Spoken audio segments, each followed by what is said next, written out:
الفاتح إلى سيدنا وحبيبنا وشفيعنا رسول الله محمد بن عبد الله وعلى آله وصحبه ومن والاه وجميع الأولياء والصالحين في مشارق الأرض ومغاربها أن الله يؤلي درجات في الجنة ويكثر منصوباتهم ويضاعف حسناتهم ويحفظنا بجاههم وينفعنا بهم ويعيد علينا من بركاتهم وأسرارهم وأنوارهم وعلومهم ونفحاتهم في الدين والدنيا والآخرة. الفاتحة.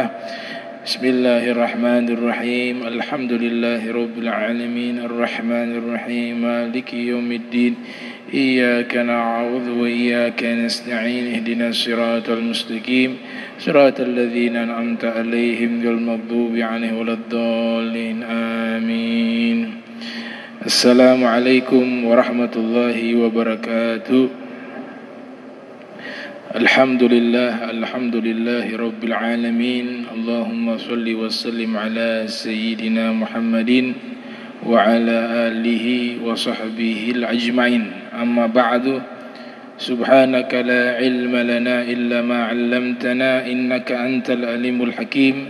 ربي اشرح لي صدري ويسر لي أمري واحلل عقدة من لساني يفقه قولي وسدد لساني واهدي قلبي بحق سيدنا محمد صلى الله عليه وآله وسلم.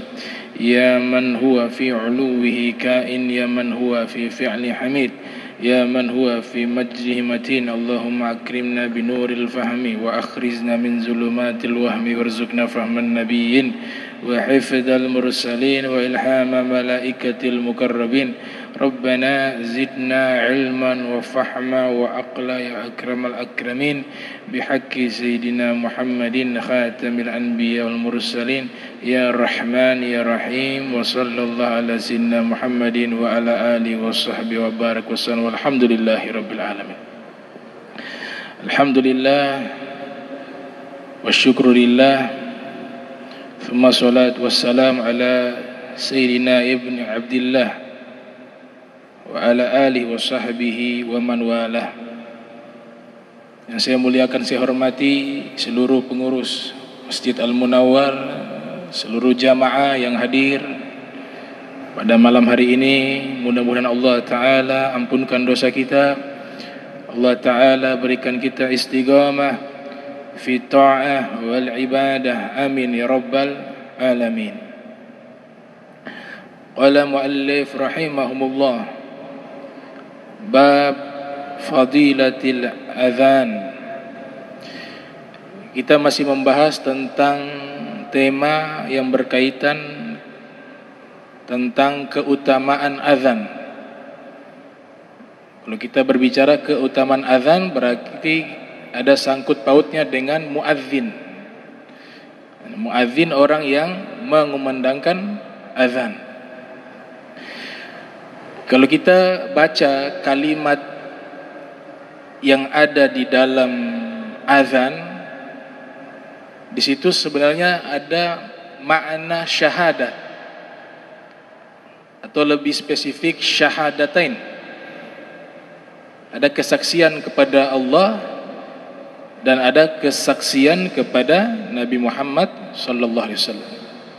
Asyhadu an la ilaha illallah wa asyhadu anna Muhammadar Rasulullah. Dan ini memang Allah Subhanahu wa taala telah menetapkan nama Allah tidak boleh berpisah dengan nama kekasihnya,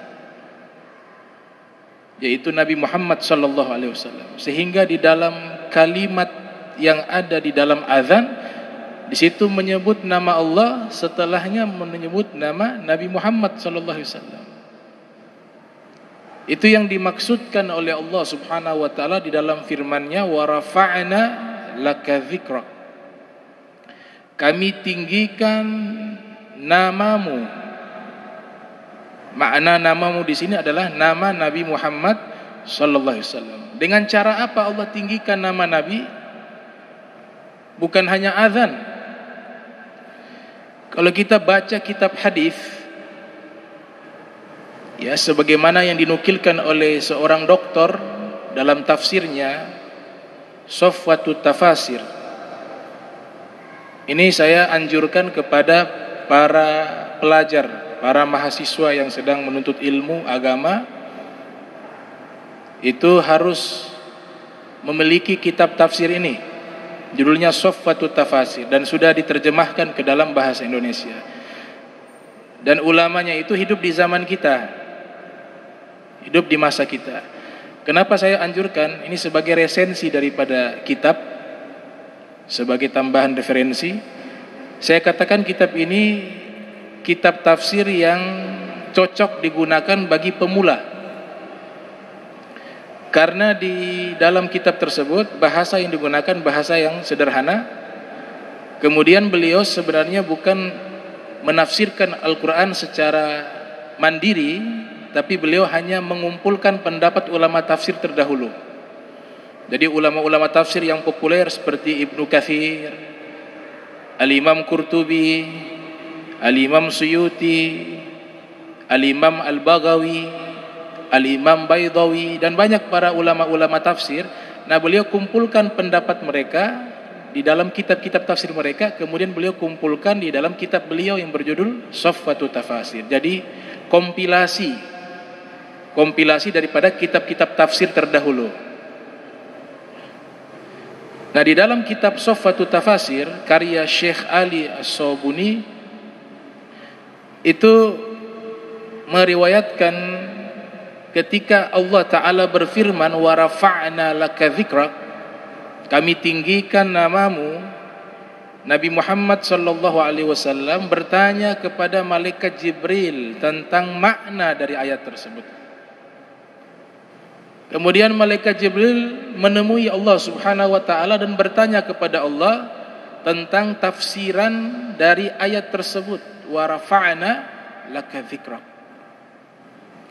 Maka Allah Ta'ala berfirman, tafsiran daripada ayat tersebut adalah idza dzukirtu dzukirta ma'i. Kalau nama Allah disebut, maka pasti nama kekasihnya Nabi Muhammad sallallahu alaihi wasallam juga disebut. Itu yang dimaksud dengan wa rafa'na laka dzikrak. Dan kita bisa lihat nama Nabi itu selalu bergandengan dengan nama Allah.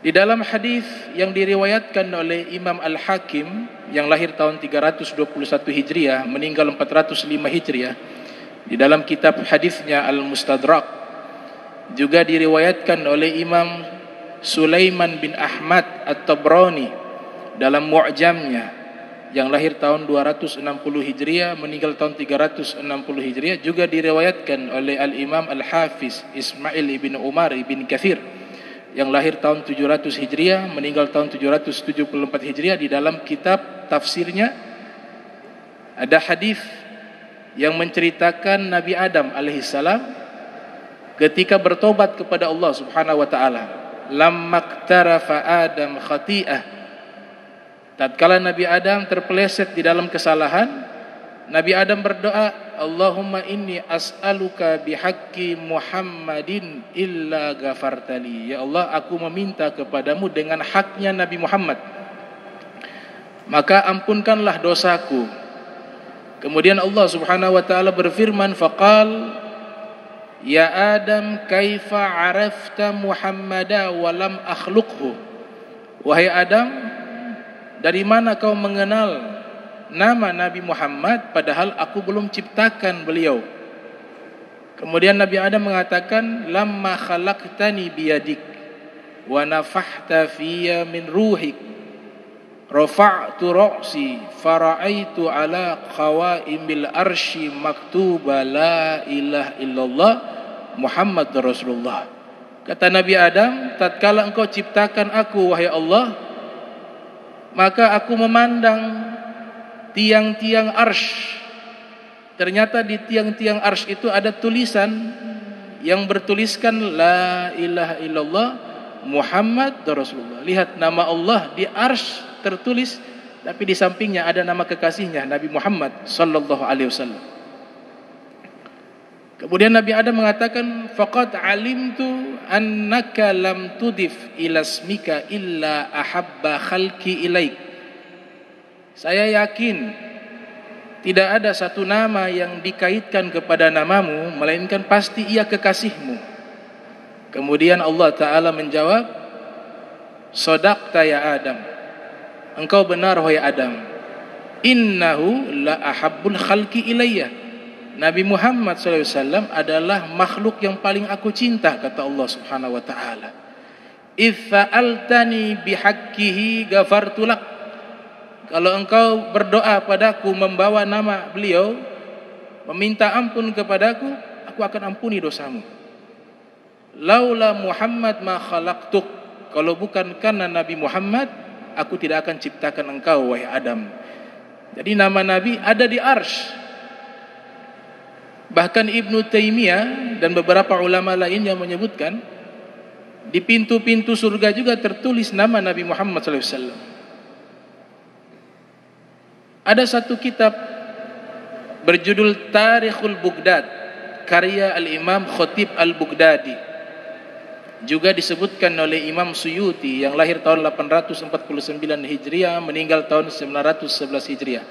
Dalam tafsirnya Durul Mansur, lamma urijabi, Nabi bersabda, lamma urijabi, tatkala aku dimi'rajkan oleh Allah, ra'aitu ala saqil arsh, saya Nabi Muhammad melihat sendiri. Kalau tadi Nabi Adam, nah ini Nabi yang melihat di peristiwa mi'rajnya beliau. Lamma urijabi ra'aitu ala saqil arsh maktuba la ilaha illallah Muhammadur Rasulullah ayyatuhu bi Ali. Nabi katakan, saya melihat di tiang arsy ada tulisan. Tulisannya adalah la ilaha illallah Muhammadur Rasulullah, dan saya Allah menguatkan Nabi Muhammad dengan Ali. Yang dimaksud Imam Ali bin Abi Thalib. Jadi nama Imam Ali juga tertulis. Nama Allah, nama Nabi Muhammad, dan nama Imam Ali bin Abi Thalib. Itu disebutkan dalam tafsir Durul Mansur, juga dalam kitab Tarikhul Baghdad. Ini yang dimaksud wa rafa'na laka dzikra. Jadi bukan hanya di dunia, di alam akhirat, di surga, di arsy, di situ ada nama Nabi Muhammad SAW. Kemudian ketika di dunia, manusia yang namanya paling banyak disebut adalah nama Nabi Muhammad. Karena kita menyebutnya hampir setiap hari, bahkan lebih dari puluhan. Setiap hari kita sebut. Di saat azan kita menyebut nama Nabi. Asyhadu anna Muhammad Rasulullah.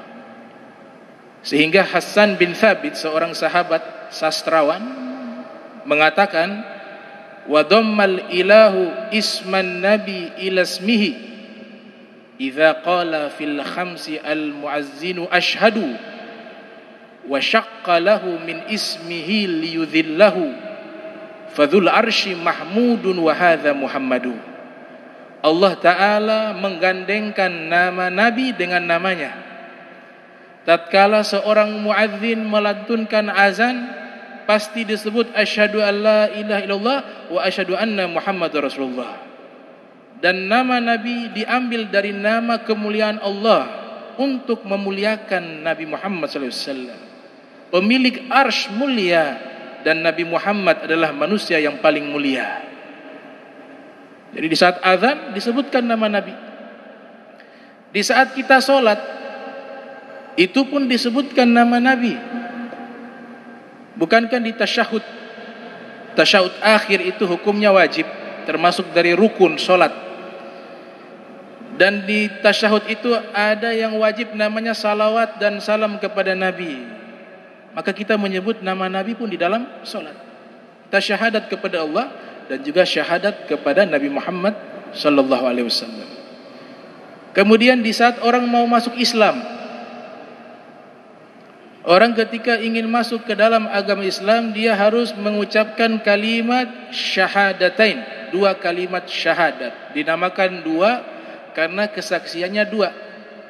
Kesaksiannya kepada Allah dan kesaksiannya kepada Nabi Muhammad sallallahu alaihi wasallam. Jadi tidak bisa terpisahkan nama Nabi Muhammad selalu bergandengkan dengan nama sang pencipta Allah Subhanahu wa taala, karena beliau adalah Habibullah, makhluk yang paling Allah cinta. Tidak ada satupun makhluk yang memiliki kedudukan yang dekat dengan Allah seperti kedudukannya Nabi kita Muhammad sallallahu alaihi wasallam, sehingga dijuluki dengan Habibullah, Safiyullah, Al-Mustafa, Al-Murtada, Al-Mujtaba, Al-Mukhtar. Banyak nama beliau yang menunjukkan pangkat beliau yang sangat dekat dengan Allah Subhanahu wa taala. Bahkan nama beliau juga tertulis di dalam kitab suci yang pernah Allah turunkan. Bukan hanya Al-Quran, tapi seluruh kitab suci yang pernah Allah turunkan kepada nabi-nabi terdahulu, di situ menyebutkan nama Allah dan pasti juga menyebutkan nama Nabi Muhammad SAW. Makanya dalam Al-Quran Allah Ta'ala berfirman, alladzina yattabi'una ar-rasula nabiyal ummi alladzi yajidunahu maktuban indahum fit Taurat wal Injil. Mereka mengikuti seorang rasul nabi yang ummi, dan mereka, makna mereka di sini Bani Israel, dan mereka Bani Israel mendapati tulisan di sisi mereka tertulis nama Nabi Muhammad di dalam kitab Taurat dan dalam kitab Injil. Itu Allah informasikan dalam Al-Quran. Kalau kita sering baca Mukhtasar Sirah Nabawiyah karya Syekh Abdurrahman Ad-Daibai yang lahir tahun 866 Hijriah, meninggal 944 Hijriah, terkenal dengan Maulid Ad-Daibai. Di situ ada riwayat dari Ka'ab Al-Ahbar. Jadi Ka'ab Al-Ahbar itu, Al-Ahbar artinya pendeta. Jadi beliau seorang pendeta golongan tabi'in, belajar kepada sahabat, masuk Islam. Namanya Ka'ab Al-Ahbar. Jadi Al-Ahbar itu terjemahan bahasa Indonesia adalah pendeta. Kata Ka'ab Al-Ahbar, allamani abi Taurata illa sifran wahida. Ayahku mengajarkan kepadaku kitab Taurat, seluruhnya diajarkan kepadaku, illa sifran wahida, kecuali satu lembar tidak diajarkan kepadaku. Kana yakhtimuhu wa yudkhiluhu sunduk. Tatkala ayahku telah menghatamkan kitab Taurat, yang tersisa selembar tersebut dimasukkan ke dalam satu peti, dikunci, ditutup. Falamma mata abi, tatkala ayahku meninggal dunia, fatahtuhu, aku membuka peti tersebut. Fa idzan fihi nabiyyun yakhruju akhiraz zaman, mauliduhu bi Makkah wa hijratuhu bil Madinah wa sultanuhu bi Syam, yakussu sya'rahu wa yattaziru ala wasatihi, yakunu khairal anbiya wa ummatuhu khairal umam. Ternyata dibuka lembaran tersebut, yang disembunyikan oleh ayahnya itu berisikan informasi tentang sosok Nabi kita Muhammad sallallahu alaihi wasallam yang akan keluar di akhir zaman, lahir di kota Makkah, hijrah di kota Madinah, dan kekuasaannya sampai ke negeri Syam. Beliau adalah orang yang selalu rapi rambutnya karena selalu digunting, dan menggunakan kain yang ada di pinggangnya. Beliau adalah sebaik-baiknya nabi, dan umatnya adalah umat terbaik.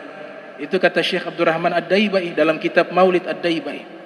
Sesuai dengan firman Allah Ta'ala, kuntum khaira ummatin ukhrijat linnas ta'muruna bil ma'ruf wa tanhauna 'anil munkar wa tu'minuna billah walau amana ahlul kitab lakana khairan lahum. minhum mu'minun wa aktsaruhum fasiqun.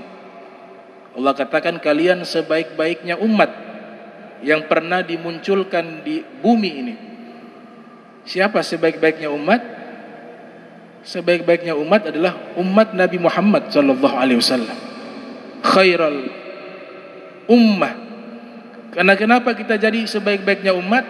Karena nabinya kita pemimpin para nabi dan para rasul, sebaik-baiknya nabi, yaitu Nabi Muhammad sallallahu alaihi wasallam.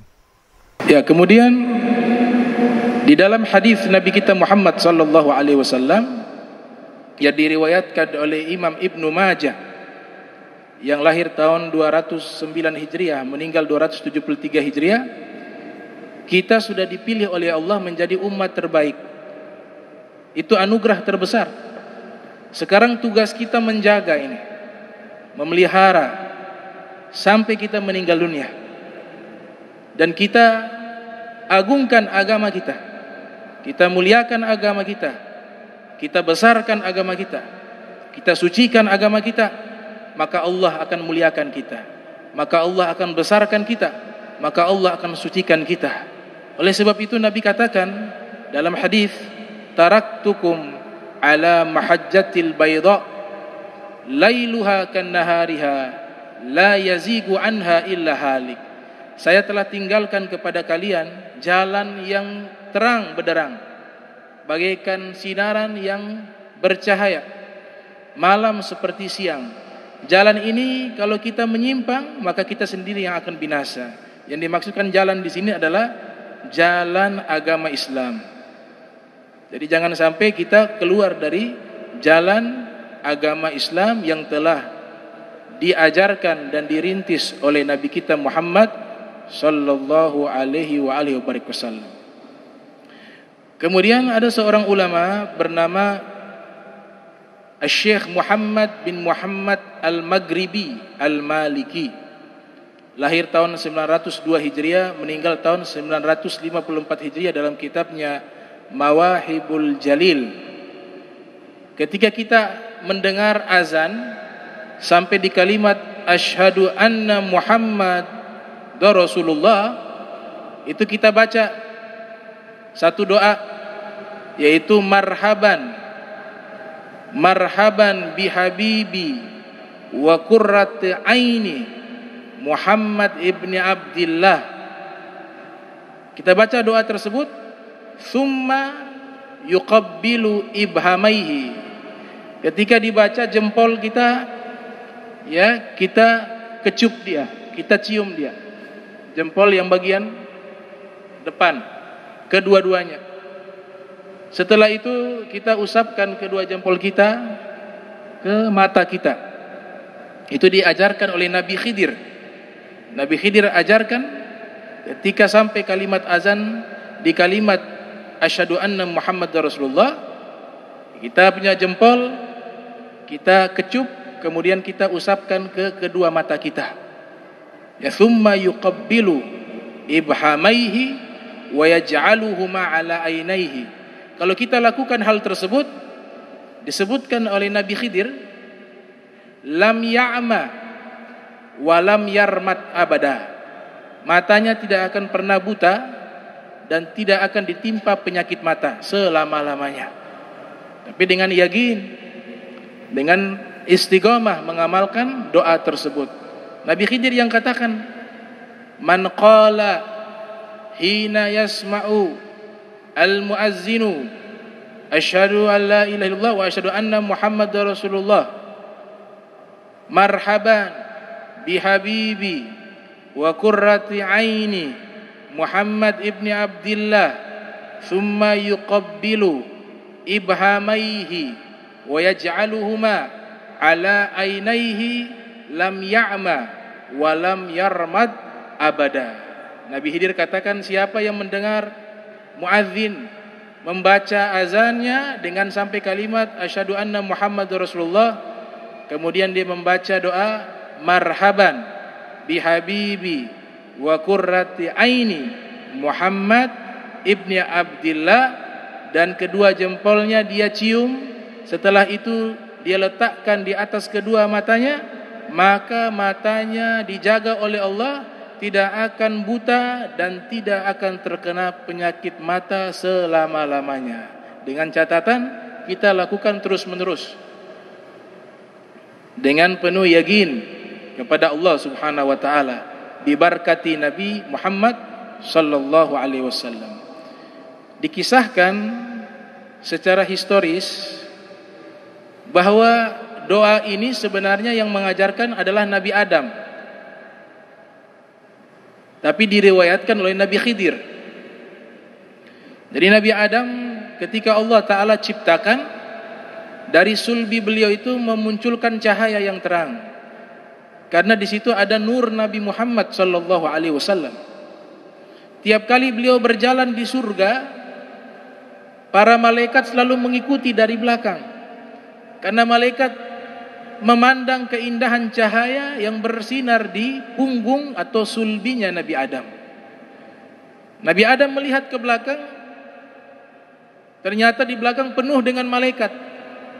Kemudian Nabi Adam bermunajat kepada Allah Subhanahu wa taala, "Ya Allah, ini kenapa malaikat mengikuti saya dari belakang?" Allah Ta'ala berfirman, "Itu malaikat, mereka melihat cahaya yang ada di punggungmu." "Cahaya apakah itu ya Rabb?" Allah Ta'ala berfirman, "Itu cahaya Nur Muhammad, cahaya Nabi Muhammad sallallahu alaihi wasallam." Kemudian Nabi Adam meminta, "Ya Rabb, kalau begitu pindahkan ke bagian depan, jangan di bagian belakang cahaya tersebut." Maka Allah mengijabah doanya Nabi Adam. Cahaya tersebut dipindahkan ke arah depan, di antara dua keningnya Nabi Adam.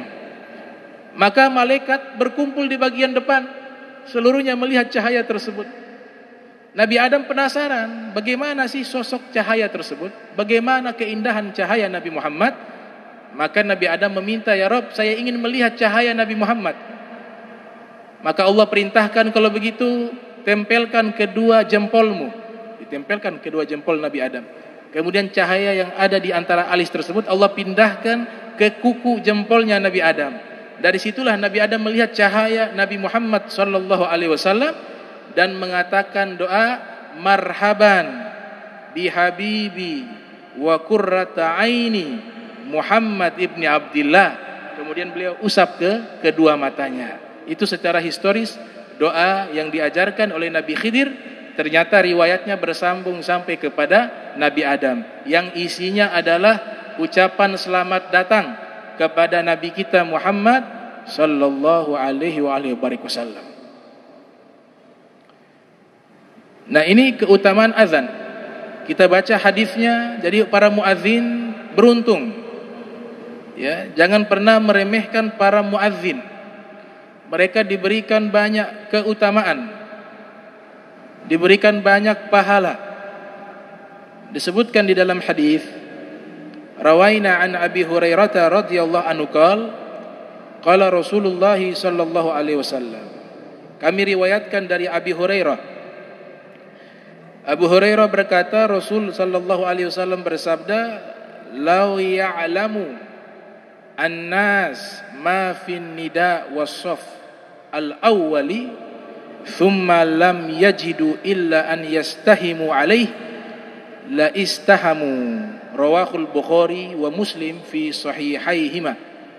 Hadis diriwayatkan oleh Imam Bukhari yang lahir tahun 194 Hijriah, meninggal 256 Hijriah, dan diriwayatkan oleh Imam Muslim yang lahir tahun 204 Hijriah, meninggal tahun 261 Hijriah, di dalam kitab sahih mereka. Dari Abi Hurairah. Abi Hurairah berkata, Rasul SAW bersabda, "Seandainya seluruh manusia mengetahui pahala yang tersembunyi di dalam panggilan azan dan saf pertama, maka mereka akan merebut pahala tersebut sampai akhirnya mereka saling mengundi siapa yang berada di saf pertama dan siapa yang akan melakukan azan. Karena begitu besar pahala yang Allah sediakan di saat melakukan dua amalan tersebut. Jadi amalan saf pertama punya pahala tersendiri. Orang yang melakukan panggilan azan juga diberikan pahala oleh Allah Subhanahu wa taala. Hadis yang kedua, wa an Abi Hurairah anna Rasulullah sallallahu alaihi wasallam qala, dari Abi Hurairah Rasul sallallahu alaihi wasallam bersabda, idza nudiya lis-shalah adbar syaitan wa lahu durat hatta la yasma'a ta'dzinah, rawahul Bukhari wa Muslim. Nabi bersabda, apabila dipanggil atau diserukan azan untuk melaksanakan solat, maka syaitan itu larinya sampai terkentut-kentut. Disebutkan durat artinya kentut. Jadi ketika ada azan, khususnya maghrib itu anak-anak kecil, ada larangan di kalangan para ulama, disebutkan dalam kitab Faidul Qadir, khususnya di saat azan, takut dia berpapasan dengan jin, akhirnya sakit. Ya, paling keras ancamannya para ulama itu anak-anak kecil dikeluarkan waktu maghrib, di saat azan apalagi. Nah, ini hadis sahih, Nabi katakan ketika ada panggilan azan, syaitan lari kocar-kacir sampai terkentut-kentut. Itu. Nah, orang yang kesurupan bisa diruqyah dengan azan. Ya, baca azan di depan orang yang kesurupan, karena dia mengusir, idbaru syaitan, membuat setan lari. Ini hadis dari Nabi kita Muhammad sallallahu alaihi wasallam. Tapi lebih baik lagi dengan ayat-ayat Al-Qur'an ditambah dengan ayat kursi dan ayat-ayat yang diajarkan untuk ruqyah. Hadis berikutnya tentang keutamaan azan adalah al-muadzinun atwalun nas a'naqa yaumal qiyamah. Para muazzin adalah manusia yang paling panjang lehernya di hari kiamat. Hadis rawahu Muslim. Jadi maksud hadis ini bukan artinya mereka di hari kiamat lehernya panjang, bukan. Ini hadis ini maknanya adalah kiasan. Jadi ada bahasa-bahasa kiasan, majazi, kalau dalam ilmu agama namanya bahasa majazi. Jadi makna leher panjang para muazzin di hari kiamat ada khilaf di kalangan para ulama. Ada yang mengartikan makna leher panjang adalah aktsarun nas tasyawufan ila rahmatillahi ta'ala. Makna pertama, para muazzin lehernya paling panjang di hari kiamat, makna pertamanya adalah mereka adalah orang-orang yang berpotensial besar mendapatkan rahmat Allah, para muazzin. Makna kedua daripada leher yang paling panjang adalah para muazzin di hari kiamat, yaitu kathratu ma yarawnahu minas thawab. Jadi mereka melihat pahala yang begitu banyak yang Allah berikan kepada mereka di hari kiamat dari pahala azan. Itu makna yang kedua daripada leher yang panjang dari muazzin. Kemudian makna yang berikutnya adalah annahum sadah wa ru'asa.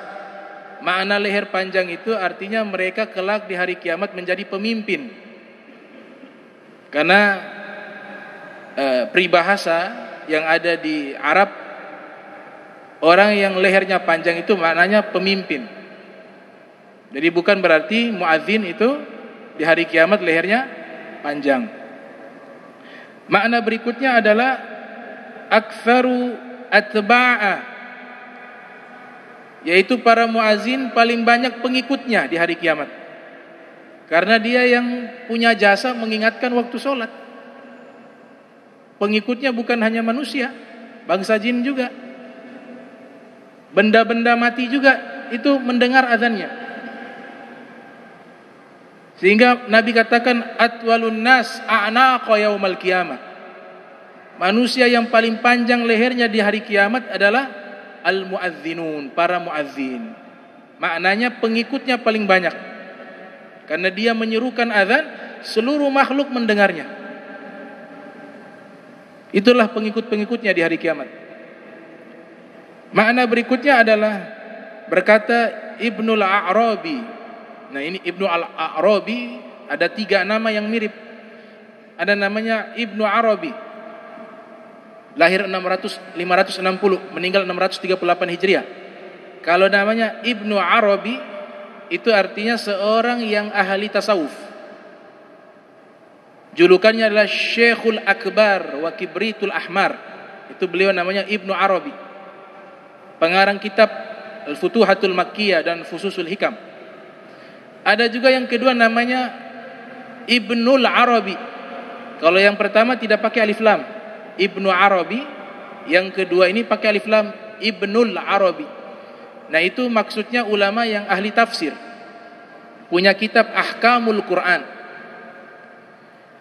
Adapun yang dinukilkan oleh Imam Nawawi, Ibnul Arabi itu pakar bahasa Arab. Ibnul Al-Arabi, pakar bahasa Arab.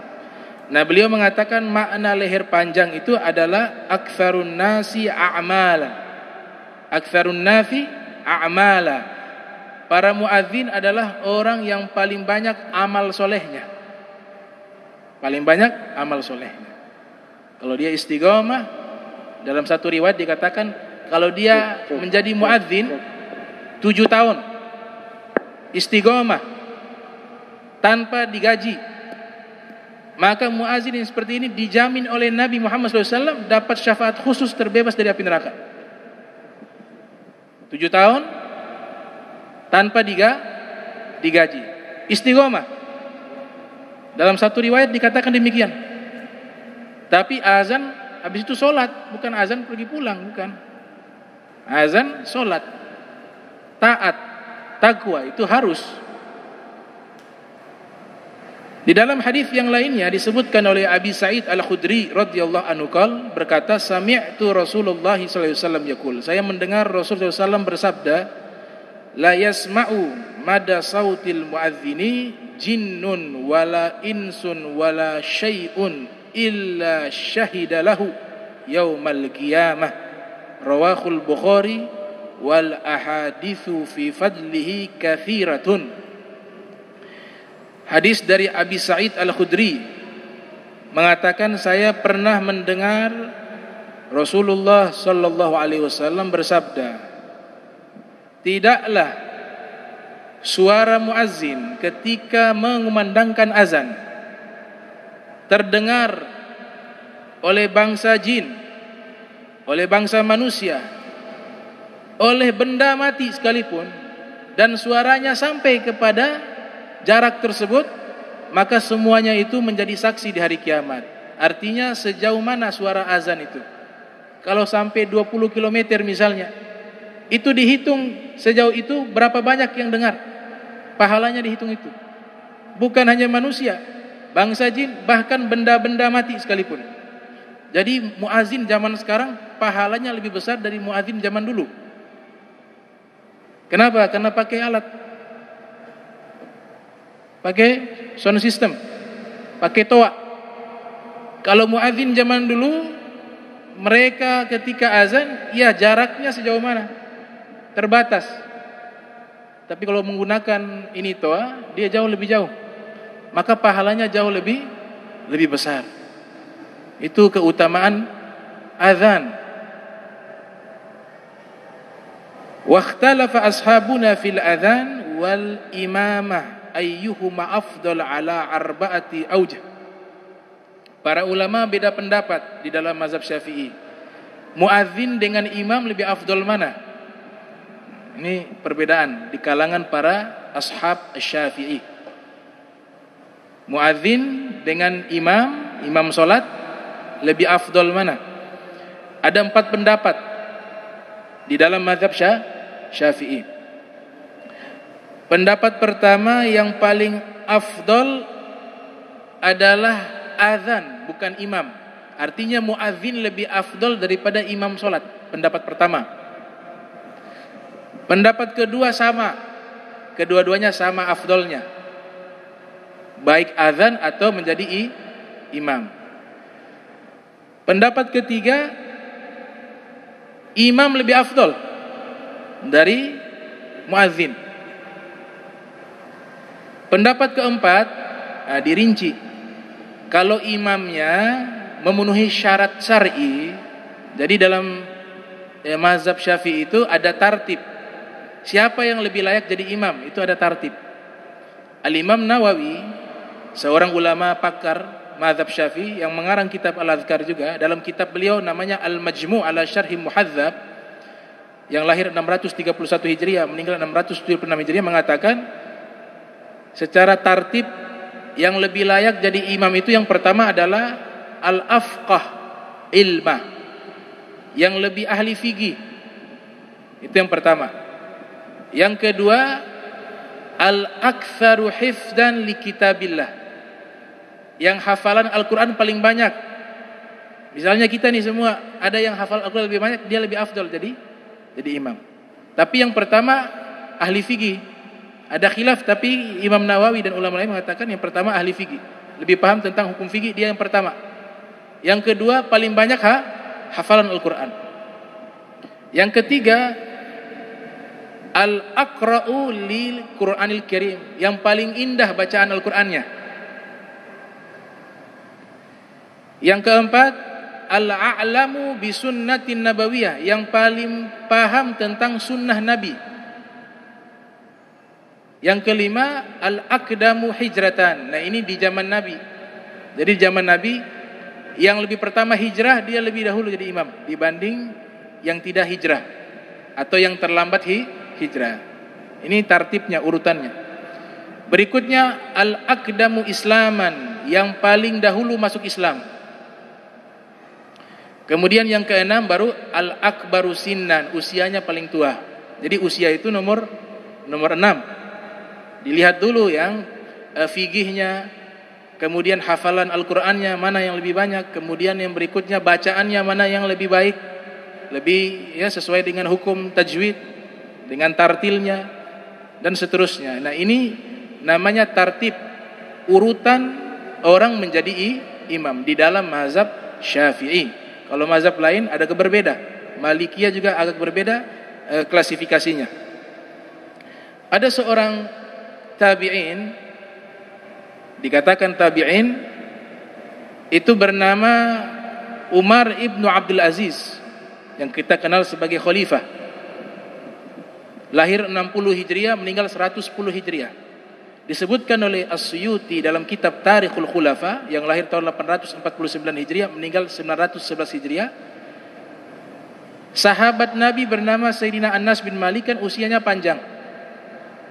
Umurnya dipanjangkan oleh Allah Ta'ala karena berkat doanya Nabi. Nah, beliau ceritakan, saya pernah menjadi makmum, kemudian ada imam seorang pemuda. Bisa bayangkan, yang makmum sahabat, yang menjadi imam seorang pemuda, gulam.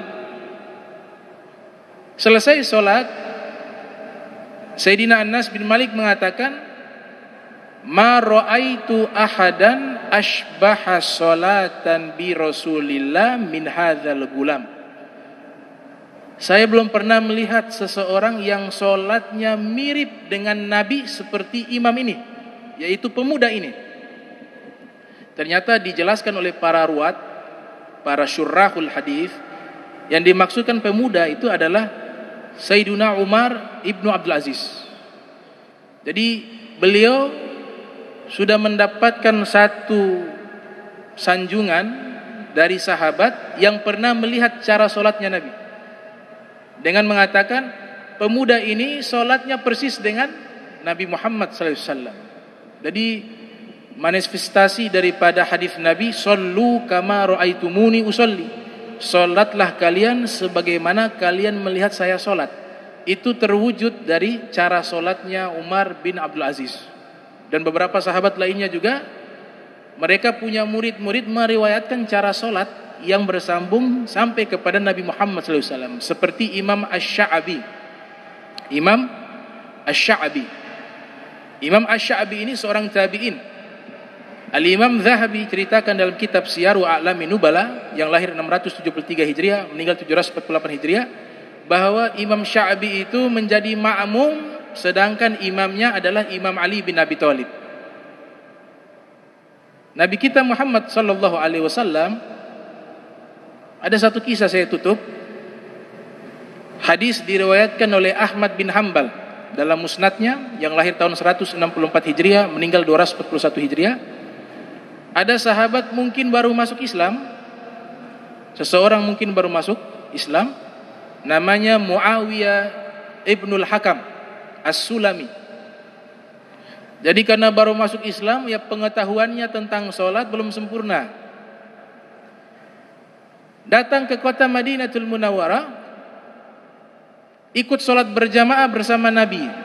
Nabi menjadi imamnya, makmumnya para sahabat. Ia ikut sholat berjamaah. Di tengah-tengah sedang sholat, ada seseorang bersin. Maka Muawiyah bin Hakam menjawab bersimnya orang tersebut di dalam sholat, yarhamkumullah. Seluruh sahabat yang ada itu menengok kepada Muawiyah bin Hakam, karena dia dengan suara yang keras di dalam sholat. Karena dia melihat, seluruh sahabat melihat kepadanya dengan pandangan ekspresi marah.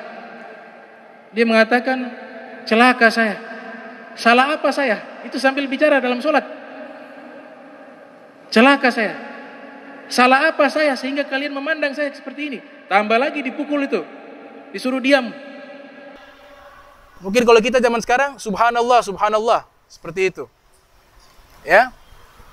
Nah, akhirnya beliau lanjutkan itu sholat, sampai pada akhirnya habis sholat, Nabi Muhammad SAW memanggilnya. Beda dengan yang lain marah-marah. Makanya ini sebagai contoh, kalau ada imam salah, gak usah marah, itu manusiawi. Ada ustadznya salah bicara, salah, ini itu manusiawi. Yang gak pernah salah itu hanya malaikat dan nabi. Selain daripada itu, pasti punya salah. Walaupun dia ulama kelas internasional, pasti ada salahnya. Nah, ini sahabat Nabi punya salah dan tidak disengaja. Nabi Muhammad SAW datang mengatakan dengan lembut, dengan akhlak, dengan santun, sampai dia menyaksikan Nabi Muhammad SAW. Dia katakan apa? Ma ra'aitu mu'alliman qablahu wala ba'dahu ahsana ta'liman minhu. Saya belum pernah melihat seorang guru yang dahulu ataupun yang akan datang yang lebih hebat cara mengajarnya seperti Nabi Muhammad SAW.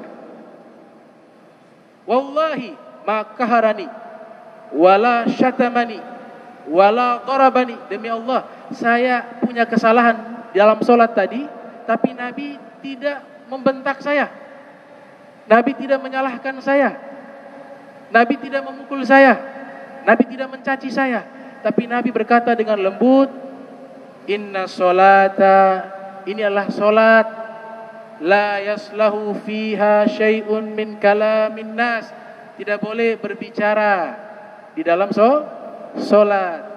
Innama hiya at-tasbih wa takbir wa qiraatul Quran, hanya boleh mengucapkan tasbih dan takbir dan membaca Al-Quran di dalam sholat, tidak boleh berbicara. Itu akhlaknya Nabi Muhammad SAW. Akhirnya diterima ilmu itu. Nah, harusnya kita seperti itu, ya. Nah, seperti ini, mic mati-mati, jangan marah, jangan marah, tapi harus diperbaiki, karena sudah bertahun-tahun, ya, betul ya. Kemudian dananya banyak, hampir miliaran, ya. Perbaiki, biar ini mereka datang tidak sia-sia, bisa dengar dengan baik tuh ilmu, ya. Yang ngajar juga begitu, ya. Ini hanya tambahan, ya, karena sudah bertahun-tahun saya ngajar sini sudah tahunan. Diperbaiki, keluarkan dana, beli yang mahal gak apa-apa tuh sistem, karena itu maslahat masjid, gak masalah. Beli yang mahal, biar ini nanti dipakikan semua, bukan hanya saya. Ada khotib Jumat, ada imam, ya, nanti bilang saja, ya, bilang dari saya, mengatakan demikian, ini beli baru, cari yang paling mahal, yang paling bagus, biar semua jamaah bisa mendengar, ya. Saya minta maaf jika ada salah kata. Subhanaka bihamdika asyhadu alla anta astaghfiruka wa atubu ilaih. Wa sallallahu alaihi Muhammadin wa ala alihi wa sahbihi wa barik wasallam. Wa lakum minkum wassalamu alaikum warahmatullahi wabarakatuh.